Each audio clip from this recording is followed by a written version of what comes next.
ಶಾಂತಿ. Good morning.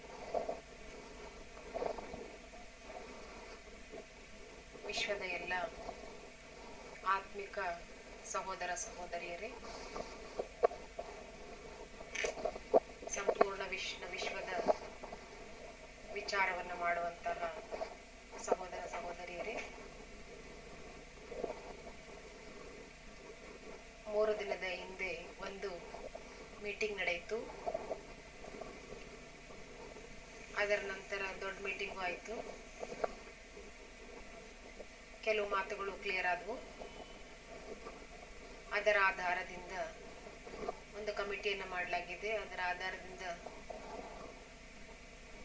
ಶಾಂತಿವನದಲ್ಲಿ ಯಾರೂ corona positive ಇರಬಾರ್ದು. ಈ ಚಕ್ರವ್ಯೂಹದಿಂದ ನಾವು ಹೊರಗೆ ಬರಬೇಕು. ಇದೇನು ಕಷ್ಟದ ಕೆಲಸ ಅಲ್ಲ. ನನಗೊಂದು ವಿಚಾರ ನೆನಪಾಗ್ತಾ ಇದೆ ಕೊರೋನಾದ ಬಗ್ಗೆ. ಏನೆಂದರೆ, ಈ ಕೊರೋನಾ ಏನಿದೆ ಹೇಳಲಾಗ್ತದೆ, if you lose sense of smell and sense of taste, that means it is covid ಅಥವಾ ಕೊರೋನಾ. ನೋಡ್ಬೋದು, 50% ಜನಗಳಲ್ಲಿ ಮೊದಲನೇ ಸಿಂಪ್ಟಮ್ ಆಗಿದೆ. ವಾಸನೆಯನ್ನು ತೆಗೆದುಕೊಳ್ಳುವಂಥ ಶಕ್ತಿ ಮತ್ತು ರುಚಿ ಶಕ್ತಿ ಕಡಿಮೆ ಆಗ್ತದೆ. ಯಾಕೆ ಈ ಕೊರೋನಾ ಆಗ್ತದೆ ಅಂದರೆ, ಕಾಮನ್ ಸೆನ್ಸನ್ನು ಕಳ್ಕೊಂಡಾಗ ಕೊರೋನಾ ಬಂದ್ಬಿಡ್ತದೆ. ಕಾಮನ್ ಸೆನ್ಸಿನ ಅವಶ್ಯಕತೆ ಇದೆ, ಭಾಳ ದೊಡ್ಡ ಮಾತೇನಲ್ಲ. ಕೊರೋನಾ ಇನ್ಫೆಕ್ಷನ್ ಏನಿದೆ ಅಲ್ಲ, ಇದು ಸಾಮಾನ್ಯ ಫ್ಲೂ ಥರನೇ ಇದೆ. ಆದರೆ ಇದರ ಕಾಂಪ್ಲಿಕೇಶನ್ ಏನು ಅಂದರೆ, ಅದು ಸ್ವಲ್ಪ ಭಯಾನಕ ಆಗಿದೆ. ಮೊದಲು ಕೂಡ ಇನ್ಫೆಕ್ಷನ್ನು ಫ್ಲೂ ಬಂದಿದೆ. ಆದರೆ ಈ ಕೊರೋನಾ ಏನಿದೆ ಲಂಗ್ಸನ್ನು ಹಾಳು ಮಾಡಿಬಿಡ್ತದೆ. 15-16% ಜನರಿಗೆ ಲಂಗ್ಸ್ ಏನಾಗ್ತದೆ, ಶ್ವಾಸಕೋಶ ಹಾಳಾಗ್ಬಿಡ್ತದೆ. ಸರಿಯಾದ ಸಮಯಕ್ಕೆ ಸರಿಯಾದ ಕೆಲವೊಂದು ಸ್ಟೆಪ್ಸನ್ನು ತಗೊಳ್ಳೋದ್ರಿಂದ ನಾವು ಅದರಿಂದ ರಕ್ಷಣೆಯನ್ನು ಮಾಡ್ಕೋಬೋದು. ಕಾಮನ್ ಸೆನ್ಸಿನ ಮಾತಾಗಿದೆ. ಕೆಲವೊಂದು ಯಾವುದೇ ವ್ಯಕ್ತಿ ಕೆಮ್ಮಿದಾಗ, ಮಾತಾಡಿದಾಗ 6 ಅಡಿ ತನಕ ಆ ಕೀಟಾಣುಗಳು ನಮ್ಮ ಉಗುಳಿನ ಮೂಲಕ, ಡ್ರಾಪ್ಲೆಟ್ಸ್ ಏನಿರ್ತದೆ, ಕಣಗಳು 6 ಅಡಿ ತನಕ ತಲುಪ್ತವೆ. ನಾವು ಮಾತನಾಡುವಾಗ ಕೂಡ ವೈರಸ್ 6 ಅಡಿ ತನಕ ತಲುಪ್ತದೆ. ಕೆಲವೊಮ್ಮೆ 12 ಅಡಿ ತನಕನೂ ತಲುಪಬಹುದು. ಒಬ್ಬರು ಮಾಸ್ಕ್ ಹಾಕೊಂಡಿದ್ದಾರೆ, ಒಬ್ರು ಮಾಸ್ಕ್ ಹಾಕೊಂಡಿಲ್ಲ ಅಂತ ತಿಳ್ಕೊಳ್ರಿ. ನನಗೆ ಕೊರೋನಾ ಇದೆ, ಪಾಸಿಟಿವ್ ಇದೆ, ನೀವು ಹಾಕೊಳ್ಳಿಲ್ಲ ಅಂದರೆ ನಿಮಗೂ ಬರ್ಬೋದು. ನಾನು ಮಾಸ್ಕ್ ಹಾಕೊಂಡಿದ್ದೀನಿ ಅಂದರೆ, ನೀವು ಮಾಸ್ಕ್ ಹಾಕೊಂಡಿಲ್ಲ ಅಂದರೆ ಆಗಲೂ ಕೂಡ 50% ಕೊರೋನಾ ಆಗ್ಬೋದು. ಇಬ್ರಿಗೂ ನಾವು ಮಾಸ್ಕ್ ಹಾಕೊಂಡಿದ್ವಿ ಅಂದರೆ 100% ಚಾನ್ಸ್ ಇದೆ ತಮಗೆ ಕೊರೋನಾ ಆಗೋದಿಲ್ಲ.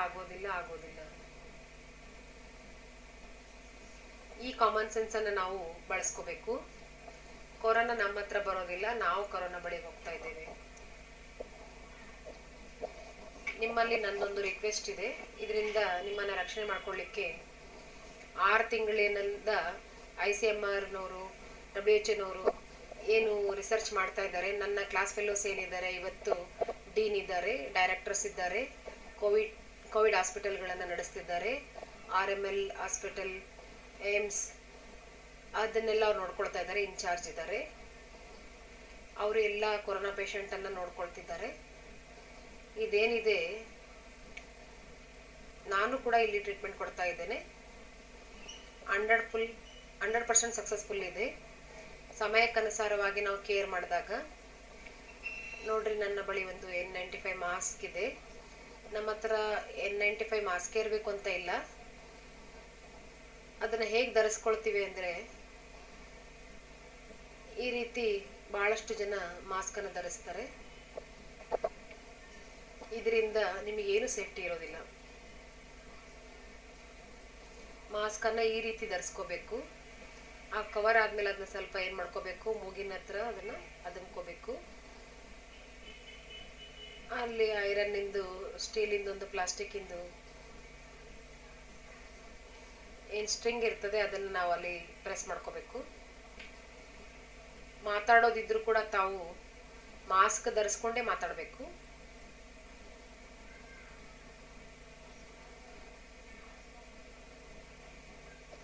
ಮಾಸ್ಕನ್ನು ಹಾಕ್ಕೊಂಡೇ ಮಾತಾಡಬೇಕು.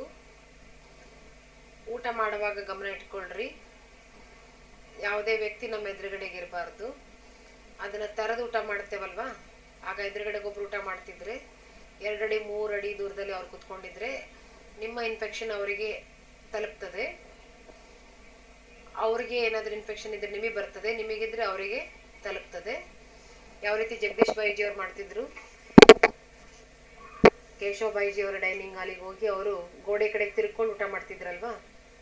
ನೋಡ್ರಿ, ಈಗ ಎಲ್ಲ ಡಾಕ್ಟರ್ ಕೂಡ ಮೆಸ್ಸಿಂದ ತಗೊಂಡ್ರು ಕೂಡ ತಮ್ಮ ರೂಮಿಗೆ ತಗೊಂಡೋಗಿ ಊಟ ಮಾಡ್ತಾರೆ, ಒಬ್ಬರೇ ಕುಳಿತುಕೊಂಡು ಊಟ ಮಾಡ್ತಾರೆ. ತಮಗೂ ಕೂಡ ನಾವು ಈ ಡೈರೆಕ್ಷನ್ ಕೊಡ್ತೇವೆ, ತಾವು ತಮ್ಮ ರೂಮಿಗೆ ಹೋಗಿ ಊಟ ಮಾಡಬೇಕು. ಇದು ಬೆಸ್ಟ್ ಮಾರ್ಗ ಆಗಿದೆ. ಗೋಡೆ ಕಡೆಗೆ ಮುಖ ಮಾಡಿಕೊಂಡು ಊಟ ಮಾಡಬೇಕು. ಇದು ಬಹಳ ಇಂಪಾರ್ಟೆಂಟ್ ಇದೆ. ಇದನ್ನು ನೀವು ನೆನ್ಪಿಟ್ಕೊಳ್ರಿ, ನಿಮ್ಮ ಜೀವನ ರಕ್ಷಣೆಗೆ ಬಹಳ ಅವಶ್ಯಕ ಆಗಿದೆ. ಯಾವುದೇ ಪ್ರಕಾರದ ವಾಟ್ಸಪ್ಪಿನ ಮೆಸೇಜ್ಗಳು ಬರ್ತವೆ, ಅವುಗಳು ಸರಿಯಾಗಿ ಚೆಕ್ ಮಾಡಿರೋದಿಲ್ಲ. ಅಂಥ ಮೆಸೇಜ್ಗಳೆಲ್ಲ ಫಾಲ್ಸ್ ಇರ್ತವೆ. ಅವುಗಳ ಬಗ್ಗೆ ನೀವು ಹೋಗ್ಬೇಡ್ರಿ. ಇದು ಅಚಾನಕ್ಕಾಗಿ ಡೆತ್ ಆಗ್ತದೆ ಅಂತ ಒಂದು ಇನ್ಫೆಕ್ಷನ್ ಆಗಿದೆ. ಸಾಕಷ್ಟು ಇನ್ಫೆಕ್ಷನ್ಗಳಿದ್ವು, ಅದು ಬೇರೆ ಆಗಿತ್ತು. ಇದರ ಮ್ಯಾನೇಜ್ಮೆಂಟ್ ಏನಿದೆ ಅದನ್ನು ನಾವು ಸರಿಯಾದ ರೀತಿಯಲ್ಲಿ ನಾವು ಮಾಡಿಕೊಂಡಾಗ ನಾವು ರಕ್ಷಣೆಯನ್ನ ಮಾಡ್ಕೋಬಹುದು. ಇದು ನಮ್ಮ ಕೈಯಲ್ಲಿದೆ. ಇತ್ತೀಚೆಗೆ ರಿಸರ್ಚ್ ಇಂದ ನಮಗೆ ರಿಪೋರ್ಟ್ ಬಂದಿದೆ, 90% ಇನ್ಫೆಕ್ಷನ್ ಏನಿದೆ ಬಾಯಿಯ ಒಂದು ಸಲೈವ ಅಥವಾ ಉಗುಳಿನಿಂದ ಆಗ್ತಾ ಇದೆ, ಮೂಗಿನಿಂದ ಆಗ್ತಾ ಇದೆ. ನೀವು ಮೂಗು ಬಾಯಿಯನ್ನ ಸರಿಯಾಗಿ ಕವರ್ ಮಾಡಿಕೊಂಡ್ರೆ 100% ನಿಮ್ಮನ್ನ ನೀವು ರಕ್ಷಣೆ ಮಾಡ್ಕೋಬಹುದು. ಕೈ ತೊಳ್ಕೊಳ್ಬೇಕು ಅಂತ ಹೇಳ್ತಾರೆ, ಕೈನೂ ತೊಳ್ಕೊಬೇಕು. ಊಟ ಮಾಡುವಾಗ ಚೆನ್ನಾಗಿ ಕೈ ತೊಳ್ಕೊಳ್ರಿ. ಕೆಲವರು ಕೈ ತೊಳ್ಕೊಳ್ತಾರೆ, ಹಿಂಗೆ ಸ್ವಲ್ಪ ಸೋಪ್ ಹಚ್ಕೊಂಡು ನೀರು ಹಾಕೊಂಡು ತೊಳ್ಕೊಂಡ್ಬಿಡ್ತಾರೆ ತಕ್ಷಣನೇ. ಆ ರೀತಿ ಅಲ್ಲ, ಚೆನ್ನಾಗಿ ತೊಳ್ಕೊಬೇಕು. ಹಿಂದೆ ಮುಂದೆ ಬೆರಳುಗಳನ್ನೆಲ್ಲ ಸರಿಯಾಗಿ ರೀತಿ ತಿರುಗಿಸಿ ಸ್ವಚ್ಛ ಮಾಡ್ಕೋಬೇಕು. ಚೆನ್ನಾಗಿ ಉಜ್ಜಿ ಏನ್ ಮಾಡಬೇಕು, ಒಂದೊಂದು ಬೆರಳನ್ನು ತಿಕ್ಕಿ ತೊಳ್ಕೊಬೇಕು. ಮುಂಗೈವರೆಗೂ ಏನ್ ಮಾಡಬೇಕು, ಮುಂಗೈವರೆಗೂ ಕೈಯನ್ನ ತೊಳ್ಕೊಬೇಕು. ಬೆರಳಲ್ಲಿ ಉಂಗುರಗಳು ಬೇಡ. ಉಂಗುರಗಳಿತ್ತು ಅಂತಂದ್ರೆ ಇನ್ಫೆಕ್ಷನ್ ಆಗ್ತದೆ. ಆದ್ರಿಂದ ಉಂಗುರಗಳನ್ನ ತೆಗೆದಿಟ್ಬಿಡ್ರಿ. ನಿಮ್ಗೆ ಯಾರ ಮೇಲಾದ್ರೂ ಪ್ರೀತಿ ಇತ್ತು ಅಂದ್ರೆ ಆ ಉಂಗುರಕ್ಕಿಂತ ಮುಖ್ಯವಾಗಿ ಒಳಗಡೆಗೆ ನಮಗೆ ಅವ್ರ ಮೇಲೆ ಪ್ರೀತಿ ಇರ್ತದೆ, ಅದರ ಅವಶ್ಯಕತೆ ಇಲ್ಲ. ಚೆನ್ನಾಗಿ ಕೈ ತೊಳ್ಕೊಳ್ರಿ. ಗಡಿಯಾರ ಹಾಕೊಳ್ಳೋ ಅವಶ್ಯಕತೆನೂ ಇಲ್ಲ, ಮೊಬೈಲ್ನಲ್ಲೇ ಗಡಿಯಾರ ಇರ್ತದೆ. ಮುಂಗೈವರೆಗೂ ಚೆನ್ನಾಗಿ ಕೈ ತೊಳ್ಕೊಳ್ರಿ ಊಟಕ್ಕಿಂತ ಮುಂಚೆ. ನೀವು ಮುಖದ ಮೇಲೆ ಕೈ ಇಟ್ಕೊಳ್ಳೋದಿದ್ರೆ, ಬ್ರಷ್ ಮಾಡ್ತಿದ್ದೀರಿ, ವಾಶ್ ಬೇಸಿನ್ ಹತ್ರ ಇದ್ದೀರಿ ಅಂದ್ರೆ ಕೈಯನ್ನ ಚೆನ್ನಾಗಿ ಕೈ ತೊಳ್ಕೊಂಡು ಈ ಕಡೆ ಬನ್ರಿ. ಟವಲ್ ಕೂಡ ಸ್ವಚ್ಛ ಇರಬೇಕು. ಈ ಟವಲ್ ಅಥವಾ ನ್ಯಾಪ್ಕಿನ್ ಏನಿದೆ ಅದು ಕೂಡ ಇನ್ಫೆಕ್ಷನ್ ಆಗ್ಲಿಕ್ಕೆ ಕಾರಣ ಆಗ್ಬಿಡ್ತದೆ. ಅಲ್ಲಿ ಟಚ್ ಆಗೋದ್ರಿಂದನೂ ಅದರಿಂದ ಇನ್ಫೆಕ್ಷನ್ ಆಗ್ಬೋದು. ರುಮಾಲ್ ಬದಲಾಗಿ ನೀವು ಟಿಶ್ಯೂ ಪೇಪರ್ನ ಯೂಸ್ ಮಾಡ್ಕೋಬಹುದು. ರುಮಾಲಲ್ಲಿ ಇನ್ಫೆಕ್ಷನ್ ಇತ್ತು ಅಂದ್ರೆ ನೀವು ಮುಖದ ಮೇಲೆ ಹಾಕೊಂಡ್ರೆ ಅಂದ್ರೆ ಇನ್ಫೆಕ್ಷನ್ ಆಗ್ಬಿಡ್ತದೆ. ಸ್ವಲ್ಪ ಪ್ರಿಕಾಷನ್ ತಗೋಬೇಕು, ಜಾಸ್ತಿ ಏನು ಮಾತಿಲ್ಲ. ಇಷ್ಟು ನೀವು ಪ್ರಿಕಾಷನ್ ತಗೊಂಡ್ರೆ ಸಾಕು. ನಾನು ನೋಡ್ತೀನಿ ಕೆಲವರು ಮಾಸ್ಕ್ ಹಾಕೊಳ್ಳೋದಿಲ್ಲ. ಮಾಸ್ಕ್ ಹಾಕೊಳ್ತಾರೆ, ಯಾವ ರೀತಿ ಹಾಕೊಳ್ತಾರೆ ಅಂದ್ರೆ ಗಡ್ಡಕ್ಕಷ್ಟೇ ಮುಚ್ಕೊಳಂಗೆ ಹಾಕೊಳ್ತಾರೆ. ಕೆಲವರು ಬಾಯಿ ಅಷ್ಟೇ ಮುಚ್ಚೋ ಹಾಗೆ ಹಾಕೊಳ್ತಾರೆ, ಮೂಗ್ ತನಕ ಹಾಕೊಳ್ಳೋದಿಲ್ಲ. ನಾವು ಗಮನ ಕೊಡಬೇಕು. ನಾವು ನಮ್ಮನ್ನಾವೇ ಮೂರ್ಖರನ್ನಾಗಿ ಮಾಡ್ಕೊಳ್ತಾ ಇದ್ದೇವೆ, ಬೇರೆಯವ್ರನ್ನೆಲ್ಲ. ನಾವು ನಮ್ಮನ್ನ ಮೂರ್ಖರನ್ನಾಗಿ ಮಾಡ್ಕೊಳ್ತಾ ಇದ್ದೀವಿ. ಎಷ್ಟು ಕಷ್ಟ ಆಗ್ತದೆ ಈ ಒಂದು ಕೊರೋನಾ ಬಂತು ಅಂದ್ರೆ. ನಮ್ಮೊಬ್ಬರಿಂದ ಅನೇಕರಿಗೆ ಏನಾಗ್ತದೆ, ಅದು ತೊಂದರೆ ಆಗ್ತದೆ. ನಿಮ್ಮಲ್ಲಿ ಬಹಳ ಇಮ್ಯುನಿಟಿ ಇದೆ, ಬಹಳ ಸ್ಟ್ರಾಂಗ್ ಇದ್ದೀರಿ, ಜಿಮ್ ಮಾಡ್ತೀರಿ, ಆದ್ರೂ ಕೂಡ ತಾವು ಕೋವಿಡ್ ಮುಂದೆ ಏನಿಲ್ಲ, ಕೊರೋನಾ ಮುಂದೆ ಏನಿಲ್ಲ. ಇದು ವೈರಸ್ ಆಗಿದೆ, ಇದನ್ನ ನಿಯಮಬದ್ಧವಾಗಿ ನೋಡ್ಲಾಗಿದೆ. ಇದರ ಒಂದು ಚಿಕಿತ್ಸೆ ಏನಿದೆ ಅಲ್ಲ, ಇನ್ನೂ ಬಂದಿಲ್ಲ. ಕರೆಕ್ಟಾಗಿ ಚಿಕಿತ್ಸೆ ಏನೂ ಇಲ್ಲ. ಪ್ರಿವೆನ್ಷನ್ ಇದೆ, ಡೆಫಿನೆಟ್ ಚಿಕಿತ್ಸೆ ಇಲ್ಲ. ಸರಿಯಾದ ಸಮಯಕ್ಕೆ ಸರಿಯಾದ ಚಿಕಿತ್ಸೆಯನ್ನು ಕೊಟ್ಟರೆ 100% ನಿಮಗೆ ಗ್ಯಾರಂಟಿ ಇದೆ, ಏನೂ ಆಗೋದಿಲ್ಲ. 100% ಗ್ಯಾರಂಟಿ ಇದೆ. ನಾನು ಇನ್ನೊಂದು ಮಾತಿಗೆ ಬರ್ತೇನೆ. ನಾನು ಮತ್ತೊಮ್ಮೆ ಇದನ್ನ ರಿಪೀಟ್ ಮಾಡ್ತೇನೆ. ಮಾಸ್ಕ್ ಏನಿದೆ ಬಹಳ ಅವಶ್ಯಕವಾಗಿದೆ ಕೊರೋನಾದಿಂದ ನಿಮ್ಮನ್ನು ರಕ್ಷಣೆ ಮಾಡ್ಕೊಳ್ಳಿಕ್ಕೆ. ನಿಮ್ಮ ಮಾಸ್ಕ್ ನಿಮ್ಮದು ಸಾಮಾನ್ಯ ಸರ್ಜಿಕಲ್ ಮಾಸ್ಕ್ ಇರ್ಬೋದು, N95 ಇದೇ ಇರಬೇಕು ಅಂತ ಇಲ್ಲ, ಬಟ್ಟೆದು ಕೂಡ ಅದನ್ನು ನೀವು ಧರಿಸ್ಬೋದು. N95 ಮತ್ತು ಸರ್ಜಿಕಲ್ ಮಾಸ್ಕ್ ಹಾಕೊಂಡಾಗ ಈ ರೀತಿ ಅದನ್ನು ಪ್ರೆಸ್ ಮಾಡ್ಕೊಳ್ಬೇಕು. ಇದನ್ನೇ ಯೂಸ್ ಮಾಡ್ರಿ. ಊಟ ಮಾಡುವಾಗ ಮಾತ್ರ ತೆಗಿರಿ, ಬಾಕಿ ಸಮಯದಲ್ಲಿ ತೆಗಿಬೇಡ್ರಿ. ನೀರು ಕುಡಿಯೋದಿದ್ರೆ, ಊಟ ಮಾಡೋದಿದ್ರೆ ಗೋಡೆ ಕಡೆ ತಿರ್ಕೊಂಡು, ಯಾರಾದರೂ ಎದುರುಗಡೆ ಇದ್ರೆ ಅವ್ರ ಎದುರಿಗೆ ತಿನ್ನಬಾರ್ದು, ಊಟ ಮಾಡಬಾರ್ದು. ಈ ರೀತಿ ಮಾಡೋದ್ರಿಂದ ನೀವು ಸಂಪೂರ್ಣವಾಗಿ ಆ ರೋಗದಿಂದ ಗೆಲ್ಬೋದು ಎಚ್ಚರಿಕೆಯಿಂದ ಇದ್ದಾಗ. ಇಟಲಿ, ಸ್ಪೇನ್, ಇಂಗ್ಲೆಂಡ್ ಅನೇಕ ರಾಷ್ಟ್ರಗಳಲ್ಲಿ ಕೊರೋನಾ ಬಂದಿತ್ತು, ಅವರೆಲ್ಲ ವಿಜಯವನ್ನು ಪ್ರಾಪ್ತಿ ಮಾಡ್ಕೊಂಡಿದ್ದಾರೆ. ಅತಿ ಹೆಚ್ಚು ಡೆತ್ ಆಗ್ತಕ್ಕಂತಹ ಸ್ಥಾನಗಳಲ್ಲೂ ಕೂಡ ಇವತ್ತು ಕೊರೋನಾ ಉಳ್ಕೊಂಡಿಲ್ಲ, ಸಮಾಪ್ತಿಯಾಗಿದೆ. ನಾವು ಕೂಡ ಭಾರತದವರು ಇದನ್ನು ಸಮಾಪ್ತ ಮಾಡಬೇಕು, ಸಮಾಪ್ತ ಮಾಡ್ಲಿಕ್ಕೆ ಸಾಧ್ಯ ಇದೆ. ಕೈ ತೊಳ್ಕೊಳ್ಳೋ ಮಾತನ್ನು ನಾನು ಹೇಳಿದ್ದೀನಿ. ಏನೇ ಊಟ ಮಾಡೋದಿರಲಿ, ಏನೇ ತಿನ್ನೋದಿರಲಿ, ಚೆನ್ನಾಗಿ ಕೈಯನ್ನು ಸಾಬೂನಿಂದ ಕೈ ತೊಳ್ಕೊಬೇಕು. ಹಿಂದೆ ಮುಂದೆ ಈ ರೀತಿ ಬೆರಳುಗಳನ್ನೆಲ್ಲ ಸ್ವಚ್ಛ ಮಾಡಿಕೊಂಡು ಮುಂಗೈ ತನಕ ಕ್ಲೀನಾಗಿ ತೊಳ್ಕೊಬೇಕು. ಗಡಿಯಾರ ಬೇಡ, ಉಂಗುರ ಬೇಡ, ಏನೇ ತಿನ್ನೋದಿದ್ರು ಕೂಡ ನೀವು ಕೈಯನ್ನೇ ತೊಳ್ಕೊಳ್ಳಿ. ರುಮಾಲಿನ ದಿನಕ್ಕೆ 2 ಸಲ ಚೇಂಜ್ ಮಾಡಿರಿ. ಸಾಧ್ಯವಾದಷ್ಟು ಟಿಶ್ಯೂ ಪೇಪರ್ ಯೂಸ್ ಮಾಡ್ಕೊಳ್ರಿ. ಟಿಶ್ಯೂ ಪೇಪರ್ 2-3 ಜೇಬಲ್ಲಿ ಇಟ್ಕೊಳ್ರಿ, ಯೂಸ್ ಮಾಡಿ ಬಿಸಾಕ್ಬಿಡ್ರಿ. ಏನಾದರೂ ಇತ್ತು ಅಂದರೂ ಕೂಡ ಅದೇನಾಗ್ತದೆ, ಎಸೆಯೋದ್ರಿಂದ ಸಮಾಪ್ತಿ ಆಗ್ಬಿಡ್ತದೆ. ಇನ್ನೊಂದು ವಿಚಾರ, ನಮ್ಮನ್ನು ರಕ್ಷಣೆ ಹೇಗೆ ಮಾಡ್ಕೊಳ್ಳೋದು ಒಬ್ರಿಗೊಬ್ರಿಗೆ ಅನ್ನೋದಕ್ಕೆ ಮಾಸ್ಕ್ ಬೇಕು. 100% ಮಾಸ್ಕನ್ನು ಬಳಸೋದ್ರಿಂದ ನಿಮಗೆ ಕೊರೋನಾ ಬರೋದಿಲ್ಲ. ಇನ್ನೊಂದು ವಿಚಾರ ತಿಳಿಸ್ತೀನಿ. ನೀವು ಒಂದು ಕಡೆಗೆ 4 ಜನ ವರ್ಕ್ ಮಾಡ್ತಿರ್ತೀರಿ, 6 ಜನ ಇರ್ತೀರಿ, ಆಗ ತಾವು ಯಾವಾಗಲೂ ಮಾಸ್ಕ್ ಹಾಕ್ಕೊಂಡೇ ಇರಬೇಕು. ತಾವು ಎಕ್ಸಸೈಸ್ ಮಾಡ್ತಿದ್ದೀರಿ ಅಂತ ತಿಳ್ಕೊಳ್ರಿ, ಜಿಮ್ ಮಾಡುವಾಗ ಹಾಕೋಬಾರ್ದು ಮಾಸ್ಕನ್ನು. ಮಾಸ್ಕ್ ಹಾಕ್ಕೊಂಡು ಜಿಮ್ ಮಾಡಿದರೆ ನಿಮಗೆ ತೊಂದರೆ ಆಗ್ತದೆ. ನಿಮಗೆ ಅದರಿಂದ ಓಡೋದ್ರಿಂದನೂ ಕೂಡ, ಮಾಸ್ಕ್ ಹಾಕೊಂಡು ಓಡೋದ್ರಿಂದನೂ ತೊಂದರೆ ಆಗ್ತದೆ. ಮಾಸ್ಕ್ ಹಾಕೊಂಡು ಓಡಬಾರ್ದು. ಆದ್ದರಿಂದ ನಿಧಾನವಾಗಿ ನಡೀರಿ. 1 ನಿಮಿಷಕ್ಕೆ 100-120 ಸ್ಟೆಪ್ಪು ನಡೆದ್ರಿ ಅಂದರೆ ಈ ಒಂದು ಮಾಸ್ಕಿಂದ ನಿಮಗೆ ಸಾಕಷ್ಟು ಆಕ್ಸಿಜನ್ ಸಿಗ್ತದೆ. ಅದಕ್ಕಿಂತ ಕಡಿಮೆ ಅಂತೂ ಆಗೋದಿಲ್ಲ. ಭಾಳ ನೀವು ಸ್ಟ್ರಾಂಗ್ ಎಕ್ಸಸೈಸ್ ಮಾಡ್ತಿದ್ದೀರಿ ಅಂದರೆ ಆವಾಗ ನಿಮಗೆ ಏನಾಗ್ತದೆ, ತೊಂದರೆ ಆಗ್ತದೆ. ಅದನ್ನು ಗಮನ ಕೊಡಬೇಕು. ಬೇರೆ ಇನ್ಯಾವುದೇ ಗಾಳಿ ಮಾತುಗಳಿಗೆ ಗಮನ ಕೊಡಬಾರ್ದು. ಇಷ್ಟು ನೀವು ಅರ್ಥ ಮಾಡಿಕೊಂಡ್ರೆ 90% ವಿನ್ ಆದಂಗೆ. ಎರಡನೇ ವಿಚಾರ ಭೋಜನದ್ದಿದೆ. ಬಹಳ ಮುಖ್ಯ ಅಂದ್ರೆ ನಮ್ದು ಇಮ್ಯುನಿಟಿ, ರೋಗ ನಿರೋಧಕ ಶಕ್ತಿ ಇರಬೇಕು. ಅದು ಕಾರಣ ಪ್ರೋಟೀನ್ ಸರಿಯಾಗಿದ್ದಾಗ ಅದು ಬರೋದಿಲ್ಲ. ಪ್ರೋಟೀನ್ ಇಮ್ಯುನೋಗ್ಲೋಬಿನ್ಸ್ ಏನಿದೆ ಅದರಿಂದನೇ ಆಂಟಿಬಾಡೀಸ್ ಆಗ್ತದೆ. ಅದು ಪ್ರೋಟೀನಿಂದನೇ ತಯಾರಾಗ್ತದೆ. ಅದಕ್ಕೆ ರಹಸ್ಯ ಆಗಿದೆ ಸಮತೋಲಿತ ಆಹಾರ. ಕೇವಲ ರೊಟ್ಟಿ ತಿಂತೀರಿ, ಬೇಳೆ ತಿನ್ನೋದಿಲ್ಲ, ಬರೀ ತರಕಾರಿ ತಿಂದ್ರಿ, ಈ ಮೊಸರು ತಿನ್ನಲಿಲ್ಲ, ಒಂದು ಬಿಟ್ರಿ ಒಂದು ತಿಂದ್ರಿ ಅಂದರೆ ನಿಮ್ಮ ರೋಗ ನಿರೋಧಕ ಶಕ್ತಿ ಕಡಿಮೆ ಆಗಿಬಿಡ್ತದೆ. ನೀವು 3 ಹೊತ್ತು ಸರಿಯಾಗಿ ಊಟ ಮಾಡಬೇಕು. ರೊಟ್ಟಿ ತಗೋಬೇಕು, ಬೇಳೆ ತಗೋಬೇಕು. ಕೆಲವರು ಬೆಳಗ್ಗೆ ಹಣ್ಣು ತಿಂತೀವಿ, ಮಧ್ಯಾಹ್ನ ಏನೋ ಸ್ವಲ್ಪ ತಿಂತೀವಿ, ರಾತ್ರಿ ಊಟ ಮಾಡಲ್ಲ ಅಂತ ಹೇಳ್ತಾರೆ. ವೇಟ್ ಲಾಸ್ ಮಾಡಬೇಕು ಅಂತೆಲ್ಲ ವಿಚಾರ ಮಾಡ್ತಾರೆ. ವೇಟ್ ಲಾಸ್ ಬಗ್ಗೆ ವಿಚಾರ ಮಾಡಬೇಡ್ರಿ. ಈಗ ನೀವು 3 ಹೊತ್ತು ಸರಿಯಾಗಿ ಊಟ ಮಾಡಿರಿ.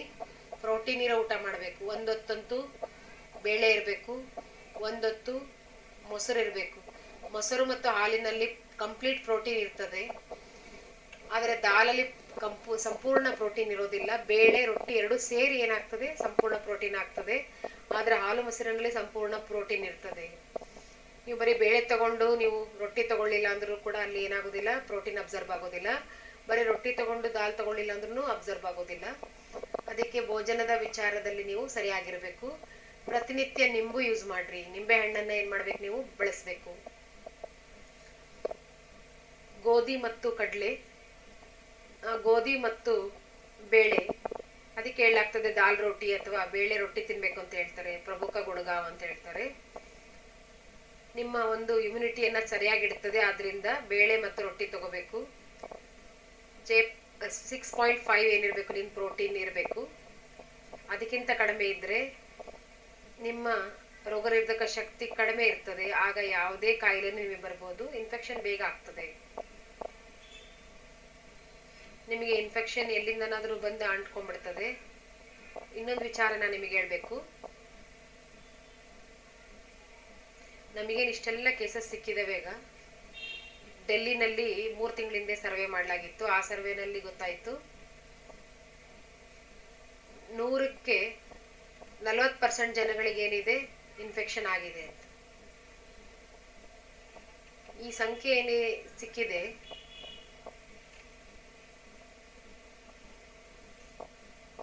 ಇದೇನು ಈ ರೀತಿಯಲ್ಲ. ನಾವಿಷ್ಟು ಜನ ಇರ್ತೀವಿ ಅಂದರೆ ನಾವು ಒಬ್ರಿಗೊಬ್ರು ತಿಳ್ಕೊಂಡು ನಡಿಬೇಕು. ಸುತ್ತಮುತ್ತ ಎಲ್ಲರಲ್ಲೂ ಕೂಡ ಪಾಸಿಟಿವ್ ಇರ್ತದೆ. ನೀವು ಯಾವುದೇ ಒಂದು ಮಾರ್ಕೆಟಲ್ಲಿ ಅಥವಾ ಇನ್ನೆಲ್ಲೇ ನೀವು ಟೆಸ್ಟ್ ಮಾಡಿಸಿದ್ರು ಕೂಡ 40% ಜನಕ್ಕೆ ಪಾಸಿಟಿವ್ ಇದ್ದೇ ಇರ್ತದೆ. ಇದೇನು ದೊಡ್ಡ ಮಾತಲ್ಲ, ಹೆದರ್ಕೋಬಾರ್ದು. ಹೆದರುವಂಥ ಮಾತಲ್ಲ, ಇದೇನು ದೊಡ್ಡ ಸಮಸ್ಯೆನೂ ಅಲ್ಲ. ಇಡೀ ಭಾರತದಲ್ಲಿ 3 ತಿಂಗಳ ಹಿಂದೆ ಮಾಡಿರೋದು ಅಹಮದಾಬಾದ್ ಅಂತಹ ಸಿಟಿನಲ್ಲಿ ಈಗ ಮಾಡಿದರೆ 60%ಗಿಂತ ಜನಗಳು ಜಾಸ್ತಿನೇ ಇನ್ಫೆಕ್ಟೆಡ್ ಇರ್ಬೋದು. ಟ್ಯೂಬರ್ಕ್ಯುಲೋಸಿಸ್ ಸೈನ್ ಏನಿರ್ತದೆ 1950ನಲ್ಲಿ ಬಹಳಷ್ಟು ಅದು ಹರಡಿತ್ತು. ಮೌಂಟೋ ಟೆಸ್ಟ್ ಅಂತ ಮಾಡಲಾಗ್ತದೆ. ಅದನ್ನು ಕಂಡುಹಿಡಿಲಿಕ್ಕೆ ಒಂದು ತೋಳಿಗೆ ಅದನ್ನು ಹಾಕಿ ಮೌಂಟೋ ಟೆಸ್ಟ್ ಮಾಡ್ತಾರೆ ಟ್ಯೂಬರ್ಕ್ಯುಲೋಸಿಸ್ನ ಕಂಡುಹಿಡಿಲಿಕ್ಕೆ. ಅದರಲ್ಲಿ ಪಾಸಿಟಿವ್ ಬಂತು ಅಂದರೆ ಮೌಂಟೋ ಟೆಸ್ಟಲ್ಲಿ ನಿಮ್ಮಲ್ಲಿ ಟ್ಯೂಬರ್ಕ್ಯುಲೋಸಿಸ್ ಕೀಟಾಣು ನಿಮ್ಮಲ್ಲಿ ಬಂದಿದೆ ಅಂತ ಅರ್ಥ. ಯಾವ ರೀತಿ ಈಗ ಕೋವಿಡಿಗೆ ಗಂಟ್ಲು ಮೂಗಿಂದ ಸ್ವ್ಯಾಬ್ ತಗೊಳ್ತಾರಲ್ವ, ಹಾಗೆ ಮೌಂಟೋ ಟೆಸ್ಟ್ ಅಂತೇಳಿ ಟ್ಯೂಬರ್ಕ್ಯುಲೋಸಿಸನ್ನು ಡೈಲ್ಯೂಟ್ ಮಾಡಿ ಅದನ್ನು ಮಾಡಲಾಗ್ತದೆ. ಈಗಲೂ ಕೂಡ 100 ಜನರಲ್ಲಿ ಟ್ಯೂಬರ್ಕ್ಯುಲೋಸಿಸ್ ಟೆಸ್ಟ್ ಮಾಡಿದರೆ, ಮೌಂಟೋ ಟೆಸ್ಟ್ ಮಾಡಿದರೆ 90% ಜನಗಳಿಗೆ ಪಾಸಿಟಿವೇ ಬರ್ತದೆ. ಇದರ ಅರ್ಥ TB ಎಲ್ಲರಿಗಿದೆ ಅಂತಲ್ಲ, ಅಂದರೆ ಈ TB ಕೀಟಾಣು ಬಂದಿದೆ ಅಂತ ಅರ್ಥ ಒಳಗೆ. ನಮ್ಮೆಲ್ಲರೊಳಗೂ ಕೂಡ 40 to 50% ಜನಗಳಲ್ಲಿ ಕೊರೋನಾ ಬಂದ್ಬಿಟ್ಟಿದೆ. ನನ್ನೊಳಗೂ ಬಂದಿರ್ಬೋದು, ನಮ್ಮ ಅಕ್ಕಪಕ್ಕದವರಿಗೂ ಬಂದಿರ್ಬೋದು. ಯಾರ ಒಂದು ಇಮ್ಯುನಿಟಿ ಸ್ಟ್ರಾಂಗ್ ಇರ್ತದೆ ಅವರಿಗೆ ಕೊರೋನಾ ಆಗೋದಿಲ್ಲ. ಅವರಿಗೆ ಗಂಟ್ಲು ಕೆಡೋದಿಲ್ಲ, ಜ್ವರ ಬರೋದಿಲ್ಲ, ಲಂಗ್ಸ್ ಹಾಳಾಗೋದಿಲ್ಲ, ಶ್ವಾಸಕೋಶಗಳು ಹಾಳಾಗೋದಿಲ್ಲ. ಯಾರಿಗೆ ಇಮ್ಯುನಿಟಿ ಕಡಿಮೆ ಇದೆ ಅವರಿಗೆ ಕೆಮ್ಮಾಗ್ತದೆ, ರುಚಿ ಹೊರಟೋಗ್ತದೆ, ನಿಮೋನಿಯಾ ಆಗ್ತದೆ. ಈ ರೀತಿ ಶ್ವಾಸಕೋಶಗಳು ಕೂಡ ತೊಂದರೆ ಕೊಡ್ತವೆ. ಈ ಸಿಂಪಲ್ ವಿಚಾರ ಏನು ಅಂದರೆ, ತಾವೆಲ್ಲರೂ ಕೂಡ ಸಮಾಜದ ವಿಶ್ವದ ಸೇವೆಯನ್ನು ಮಾಡಬೇಕಂತಿದ್ದೀರಿ. ನೀವೆಲ್ಲ ಪರಮಾತ್ಮನ ಪ್ರೀತಿಯ ಮಕ್ಕಳಾಗಿದ್ದೀರಿ. ವಿಶ್ವದಲ್ಲಿರೋರೆಲ್ಲರೂ ಕೂಡ, ಇಡೀ ಪ್ರಪಂಚನೇ ಭಾರತದ ಕಡೆ ನೋಡ್ತಾ ಇದೆ. ನಾವೆಲ್ಲ ಅಟೆನ್ಷನ್ ಕೊಡಬೇಕು. ನಮ್ಮ ಇಮ್ಯುನಿಟಿಯನ್ನು ಸ್ಟ್ರಾಂಗ್ ಮಾಡ್ಕೋಬೇಕು. ಅದನ್ನು ಸ್ಟ್ರಾಂಗ್ ಮಾಡ್ಕೊಳ್ಳಿಕ್ಕೆ 2 ದಾರಿ ಏನಂದರೆ, ಒಂದು ಮೆಡಿಟೇಷನ್, 2ನೇದು ಭೋಜನ. ಒಂದು ಯೋಗ, ಮತ್ತೊಂದು ಪರಮಾತ್ಮನ ನೆನಪು, ಮತ್ತೊಂದು ಅನ್ನದಂತೆ ಮನಸ್ಸು. ಸ್ಪಿರಿಚುವಲ್ ಭೋಜನನೂ ಇರಬೇಕು. ಪ್ರತಿದಿನ ಶುದ್ಧ ವಿಚಾರಗಳನ್ನು ಮಾಡಬೇಕು, ಶುದ್ಧ ಜ್ಞಾನವನ್ನು ಕೇಳಬೇಕು, ಪವಿತ್ರವಾದ ಜ್ಞಾನವನ್ನು. ಹಾಗೂ ಭೋಜನ ಕೂಡ ಪರಮಾತ್ಮನ ನೆನಪಿನಲ್ಲಿದ್ದು ತಗೋಬೇಕು. ಪರಮಾತ್ಮನ ಯೋಗಿಗಳಾಗಬೇಕು. ಇಮ್ಯುನಿಟಿಯನ್ನು ಸ್ಟ್ರಾಂಗ್ ಮಾಡ್ಕೋಬೇಕು. ಭಗವಂತನ ನೆನಪಿನಲ್ಲಿ ಅಡಿಗೆ ಮಾಡಬೇಕು. ಪರಮಾತ್ಮನ ನೆನಪಿನಲ್ಲಿಯೇ ನಾವು ಊಟವನ್ನು ನೈವೇದ್ಯವೆಂದು ಸ್ವೀಕರಿಸಬೇಕು. ಸಂತುಲಿತ ಆಹಾರ ಇರಬೇಕು.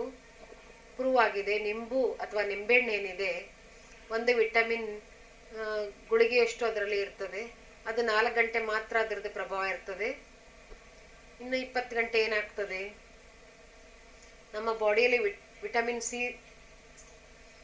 ರೆಗ್ಯುಲರ್ ಆಗಿ ನಾವು ಕೊಡ್ತಾ ಇದ್ರೆ ಆವಾಗ ಕೊರೋನಾದಿಂದ ನಾವು ರಕ್ಷಣೆನ ಮಾಡ್ಕೋಬಹುದು. ಎಲ್ಲರಲ್ಲೂ ನಂದೊಂದು ರಿಕ್ವೆಸ್ಟ್ ಇದೆ, ಬೆಳಗ್ಗೆ ಎದ್ದ ತಕ್ಷಣ ಮೆಡಿಟೇಷನ್ ಮುಗಿದ್ಮೇಲೆ 1 ಲೋಟ ನೀರಿನಲ್ಲಿ ಅರ್ಧ ನಿಂಬೆಹಣ್ಣು ಹಿಂಡ್ಕೊಂಡು ಕುಡಿಬೇಕು. ನಾಷ್ಟಾ ಟೈಮಲ್ಲೂ ಕೂಡ, ಬ್ರೇಕ್ಫಾಸ್ಟ್ ಮಾಡುವಾಗಲೂ ಕೂಡ ಅರ್ಧ ನಿಂಬೆಹಣ್ಣನ್ನು ಹಿಂಡ್ಕೊಂಡು ತಗೋಬೇಕು. ಊಟದ ಸಮಯದಲ್ಲೂ ಕೂಡ ಅರ್ಧ ನಿಂಬೆಹಣ್ಣನ್ನು ದಾಲ್ ಸಬ್ಜಿ ಅಥವಾ ಬೇಳೆ ತರಕಾರಿನಲ್ಲೂ ಕೂಡ ನೀವು ಏನು ಮಾಡ್ಬೇಕು ತಗೋಬೋದು. ರಾತ್ರಿ ಊಟದ ಸಮಯದಲ್ಲೂ ಕೂಡ ಏನು ಮಾಡಬೇಕು ತಗೋಬೇಕು. 4 ಗಂಟೆಗೆ ಒಂದ್ಸಲ ನಿಂಬೆಹಣ್ಣನ್ನು ತಗೋಬೇಕು. 4 ಗಂಟೆ ಅಷ್ಟೇ ಅದ್ರ ಪ್ರಭಾವ ಇರ್ತದೆ. ಬಿಸಿದ್ರ ಮೇಲೆ ನೀವೇನಾದ್ರೂ ನಿಂಬೆಹಣ್ಣು ಹಿಂಡ್ಕೊಂಡ್ರಿ ಅಂದರೆ ಅದರ ಪವರ್ ಇರೋದಿಲ್ಲ, ಹೊರಟೋಗ್ಬಿಡ್ತದೆ. ನೀರಿನಲ್ಲಿ ನೀವು ನಿಂಬೆಹಣ್ಣು ಹಿಂಡ್ಕೊಂಡು ತಗೋಬೋದು, ಅಥವಾ ಊಟದಲ್ಲಿ ನೀವು ಹಾಕ್ಕೊಂಡು ತಗೋಬೋದು. ಹಿಂಡ್ಕೊಂಡು 1 ಲೋಟ ನೀರಲ್ಲಿ ಹಾಕೊಂಡು ಕುಡಿಯೋದು ಒಳ್ಳೆಯದು. ನಿಂಬೆಹಣ್ಣನ್ನು ದಿನದಲ್ಲಿ 4 ಬಾರಿ ತಗೊಳ್ತೀರಿ ಅಂದರೆ ನಿಮಗೆ ಕೊರೋನಾ ಆಗ್ಲಿಕ್ಕೆ ಸಾಧ್ಯ ಇಲ್ಲ, ಇದು ಗ್ಯಾರಂಟಿ ಇದೆ. ಕೊರೋನಾದ ಬಗ್ಗೆ ಮತ್ತೊಂದು ವಿಚಾರ ತಿಳಿಸ್ತೀನಿ. ಒಂದು ಬ್ಯಾಲೆನ್ಸ್ ಡಯಟ್, ಪ್ರೋಟೀನ್ ಫುಡ್, ಮೊಸರು ತಗೋಬೇಕು ಬೆಳಗ್ಗೆ. ಕೆಲವರು ತಿಳ್ಕೊಳ್ತಾರೆ ಮೊಸರು ತಗೊಳ್ಳೋದ್ರಿಂದ, ಹಾಲು ತಗೊಳ್ಳೋದ್ರಿಂದ ನಮಗೆ ಕೊರೋನಾ ಆಗ್ತದೆ ಅಂತೆಲ್ಲ ತಿಳ್ಕೊಳ್ತಾರೆ. ತಪ್ಪದು. ವೆಸ್ಟಿನ ತೇರಿನ ಬಿಟ್ಬಿಡಿ. ಅಲ್ಲಿ ಎಲ್ಲ ಆರ್ಟಿಫಿಷಿಯಲ್ ಹಾಲು ಸಿಗ್ತದೆ, ಹಾಗಾಗಿ ಅಲ್ಲಿ ಹೆದರ್ತಾರೆ. ನಮ್ಮಲ್ಲಿ ನಾವು ಹೆದರ್ಕೊಳ್ಳೋ ಅವಶ್ಯಕತೆ ಇಲ್ಲ. ಶುದ್ಧ ಹಾಲನ್ನು ತಗೊಂಡಾಗ ಭಯ ಪಡುವಂಥ ಅವಶ್ಯಕತೆ ಇರೋದಿಲ್ಲ. ಹಾಲು ಮೊಸರು ಸಂಪೂರ್ಣ ಪ್ರೋಟೀನ್ ಆಗಿದೆ.